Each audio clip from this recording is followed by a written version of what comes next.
Hello friends, in today's SST class, we will do exercise of waste management, in which first is tick the correct option. Animal and plant waste can be converted into animal और plant के जो waste हैं वो convert किया जा सकता है biogas, LPG, natural gas.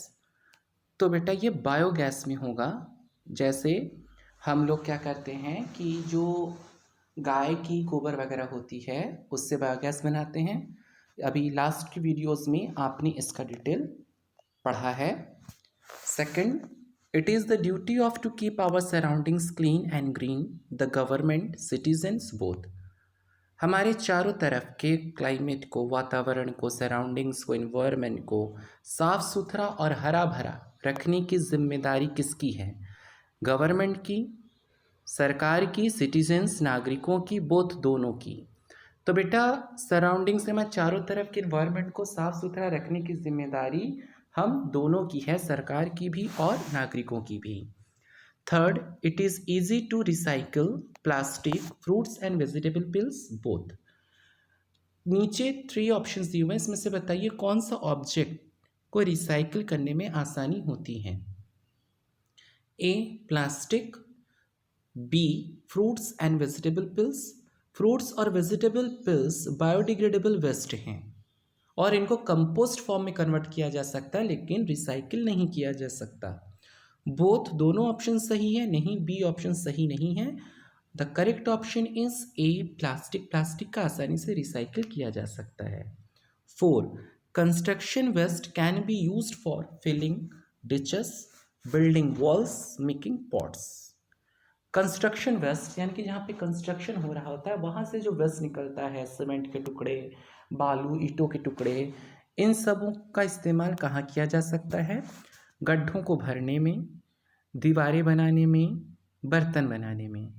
तो जो डिचेस होती हैं, जो गड्ढे होते हैं, उन्हें भरने में किया जा सकता है।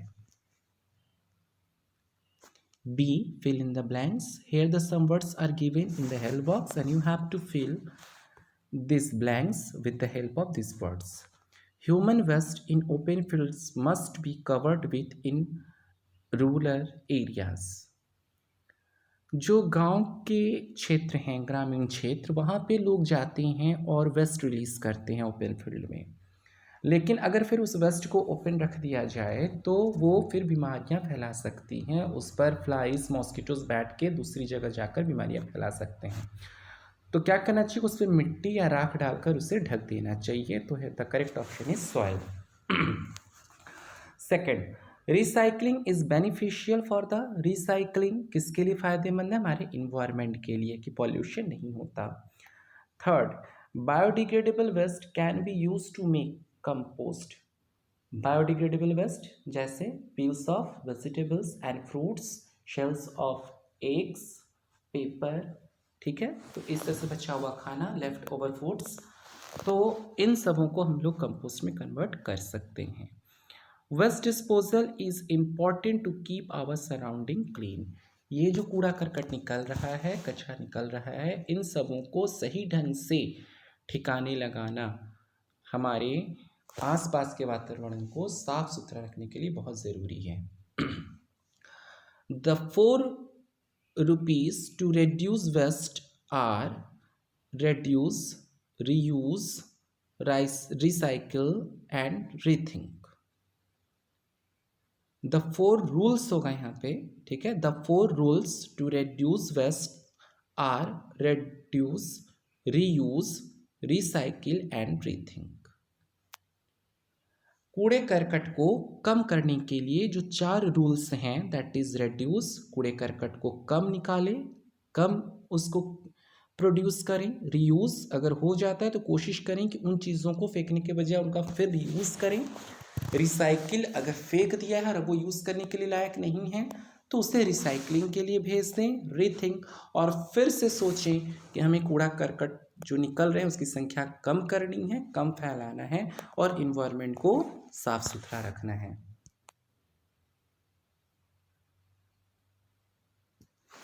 Match the following. Biodegradable waste, तो can be converted into harmless substances, इससे हानि जो हार्मलेस मीन्स जो हानिकारक नहीं है, ऐसे सब्सटेंसेस में इसे कन्वर्ट किया जा सकता है। Non biodegradable waste can not be easily converted into harmless substances. जो नॉन बायोडिग्रेडेबल वेस्ट हैं उन्हें आसानी से हार्मलेस सब्सटेंसेस में कन्वर्ट नहीं किया जा सकता, इसकी रिसाइकलिंग की जा सकती है। Third, all living beings produce waste. Animals, plants, human beings सभी वेस्ट प्रोड्यूस करते हैं। Recycling will benefit animals and humans both. Recycling का जो प्रोसेस है वो जानवरों, इंसानों सभी के लिए फायदेमंद होता है। Thank you for watching.